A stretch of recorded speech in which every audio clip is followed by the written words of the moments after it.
Damn Parenting. I'm Eva, and I'm so glad you've joined us again.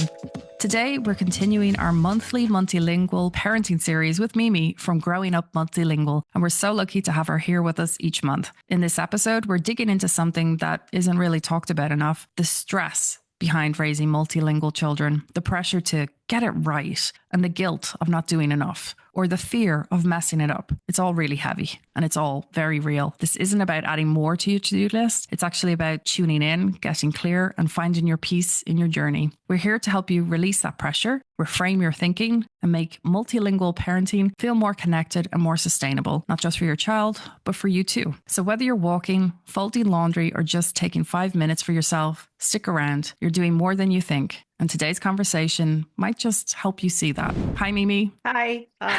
Thank you for having me again. Well, great to have you back for the second episode. So today we're going to tackle something many parents feel but often don't talk about, which is the stress and the pressure that comes with raising our multilingual children. So why do you think that this gets overlooked so often? I think it gets overlooked because multilingual parenting is often framed as either a huge gift or perhaps a huge challenge. But rarely people look at it from the perspective of a very emotional journey. And there is always this quiet pressure to get it right. And not very many people talk about it in my experience. Like, what if we mess up? Maybe it will completely ruin our child's future connection to culture, identity, will ruin their future opportunities. Some parents really feel like they're on some step of this journey, and maybe they learn some new facts about some new research, and then they think, oh my goodness, I completely messed it up so far, and I've wasted so much time. And in that stress, we rarely talk about how heavy it can feel in the day-to-day. We kind of talk about, oh, this is what we're going to do. This is how we're going to approach it. Which strategy am I using? Is it one parent, one language? Most of the time, is it minority language at home? But nobody talks about the actual pressure and stress that people feel on a day-to-day basis. I know all about it. You know all about it. We've talked about this a lot. And it's often very much hidden under routines, strategies, and best intentions because, again, we all do it because we want the best for our children. That's for sure. Let's start with the emotional side. What are the more common stresses you see with multilingual parents who they might not realize that it's actually weighing them down?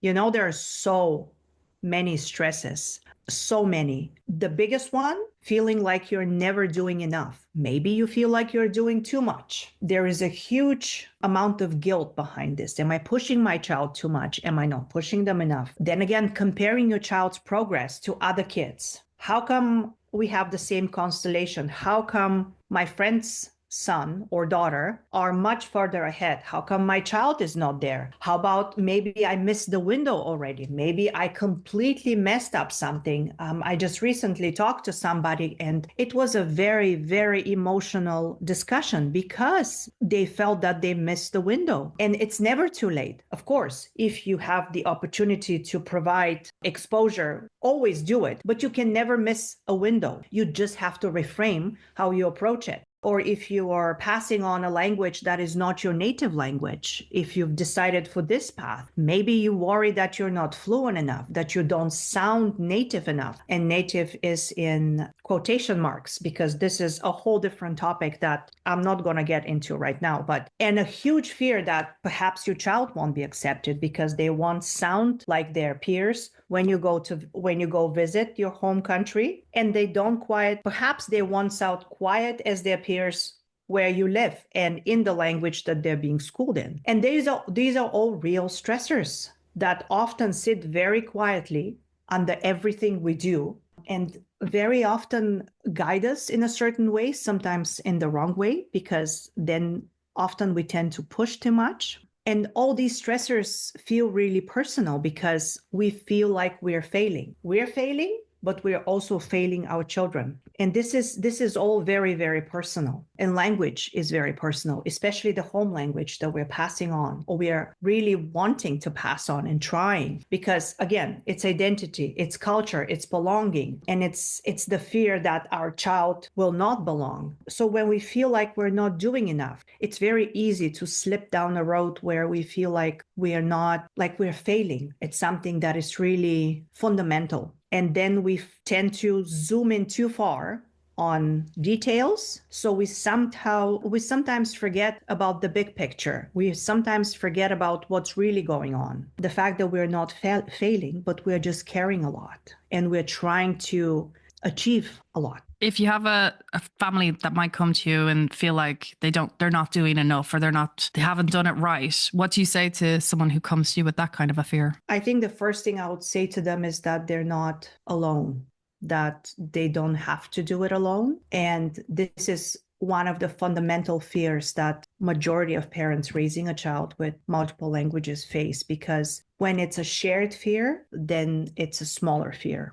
And I would want them to know it's not about adding more to your to-do list. It's about tuning in and getting clear about what you're aiming for and what you need to do to get there, rather than trying to cover everything possible and checkmark everything that you feel like you need to accomplish. Because feeling like I need to accomplish certain things and actually the things that I need to accomplish very often are two completely different things. So what feels like not enough is often a signal that you need to let go, take a step back, and try to reconnect what matters to you, what your goals are, what matters to your child, what matters to you as a family. Because it's not about doing more, it's about doing more meaningful things that are more meaningful.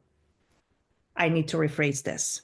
Speaking about meaningful and the intentionality in learning in the language of parenting as well, can you explain to the listeners and also myself, why does both matter? There is the concept of mindfulness and intentionality. And mindfulness sounds probably very like a pop term, and it's not, maybe less than something you can hold on to and do something with.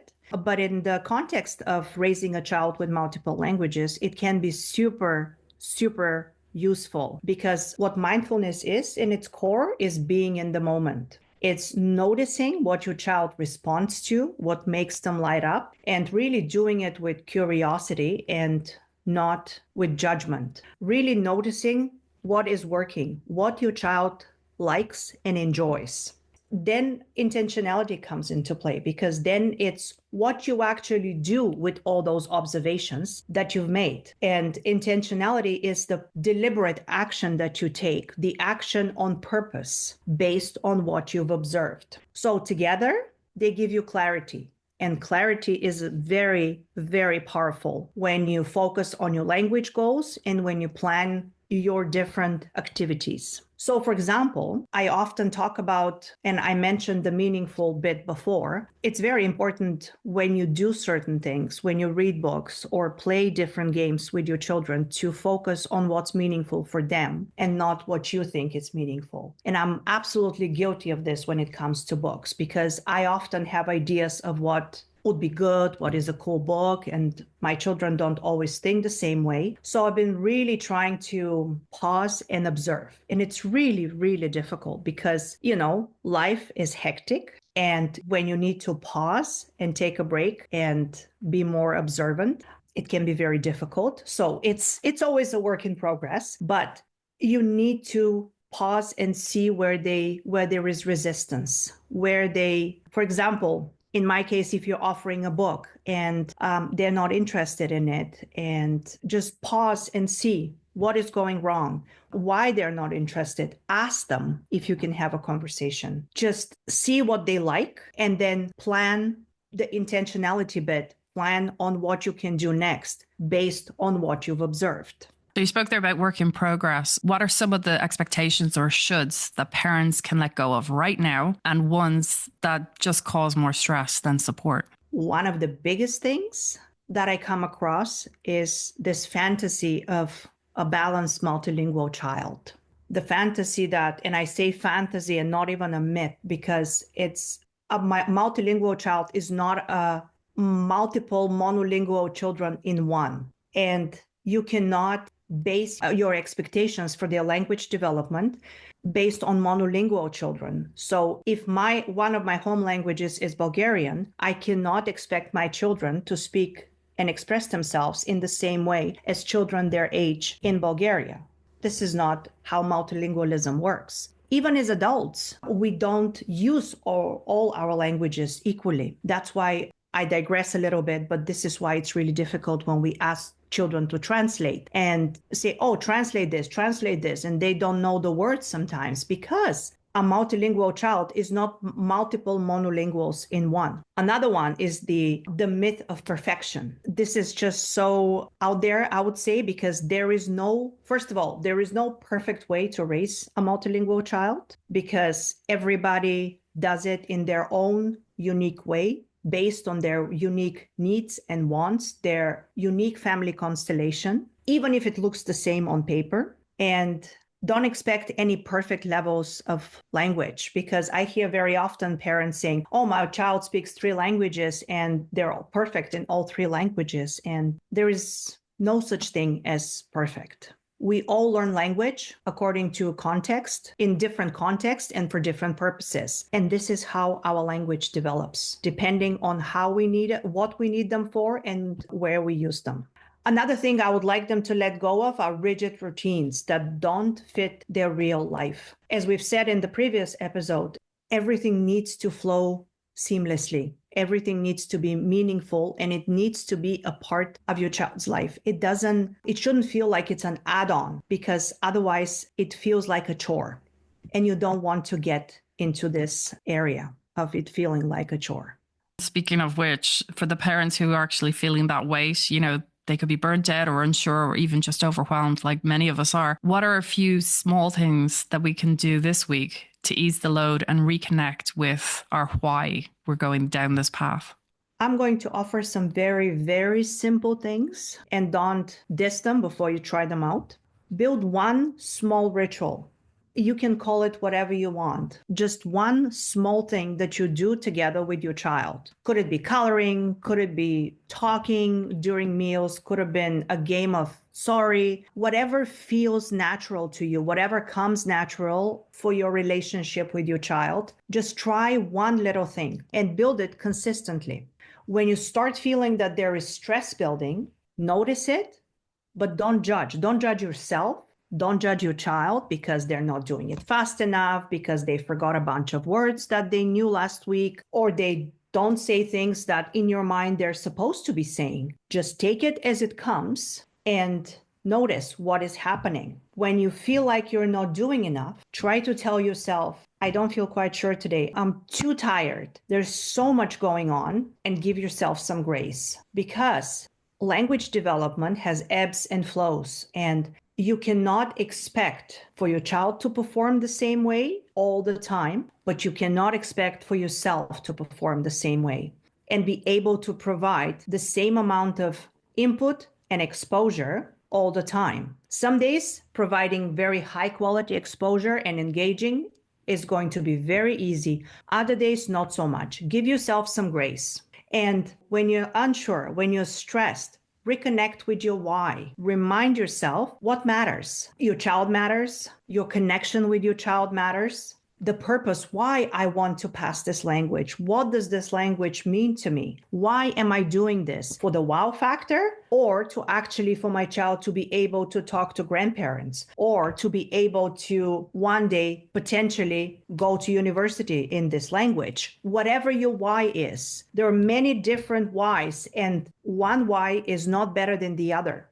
As long as it's your purpose, it's good enough for your circumstance. And talking about practical strategies, or I talked about my newfound hobby of coloring, or newly discovered again. And it's been really interesting. I noticed that when my children are engaging with an activity that is really, really interesting to them, they talk more. So whatever it is, whatever works for your child, if it's building or drawing or playing with something, because a child's brain relaxes into the task that they're really enjoying, and they become more focused on doing They don't focus on saying the right word, finding the exact right way to express themselves, trying to think about, oh, am I going to make a mistake now or not, feeling self-conscious. They don't think about any of this. And just language flows more freely, more naturally, and they feel more confident because they don't think about the quality of the language they produce. And this is exactly what you want. You want them to keep talking. You want them to continue producing. And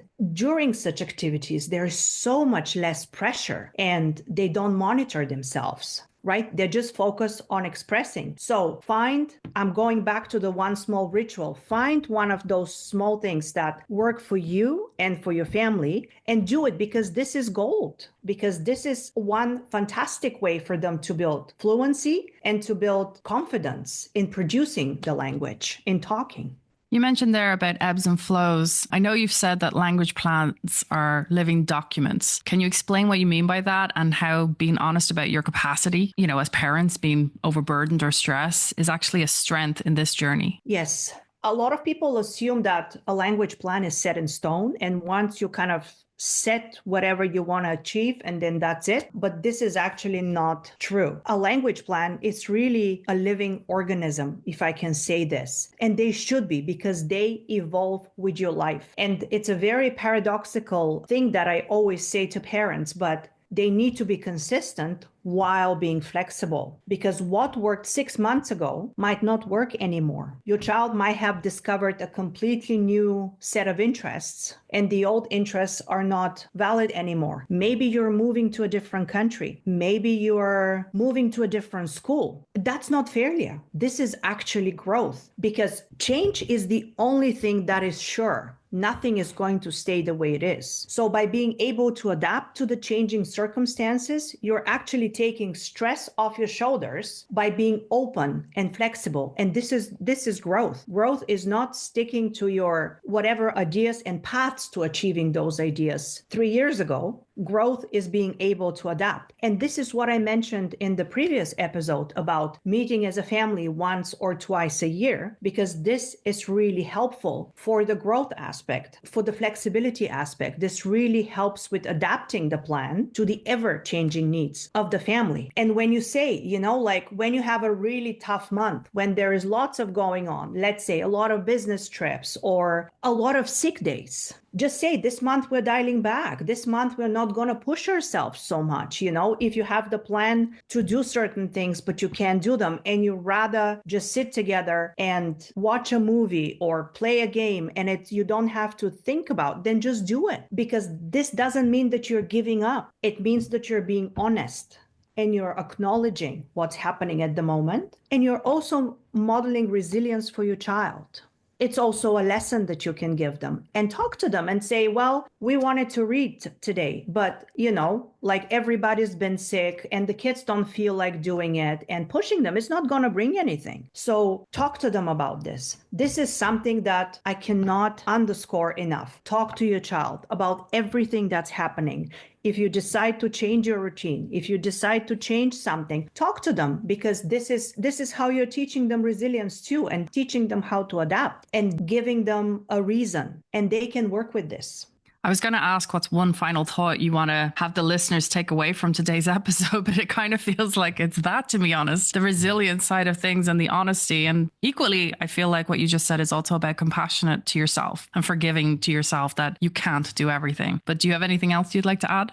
I cannot reiterate the aspect of perfection, that you don't need to be perfect, that doing small steps doesn't mean you're not doing enough. When you're not replicating what they're doing at school, for example, when you do reading and writing at home, it doesn't mean that you're not doing enough. Everything you do at home from a place of connection and a place of intentionality is a huge contribution to the language development of your child. And you need presence to be able to see how your child's evolving. And I always say to be able to utilize how they change and to utilize their interests for the linguistic purposes. It sounds bad, but it's not. It's very practical and it's really helpful for their language development. So being present, being mindful, and being intentional about your choices, it's really the way to go.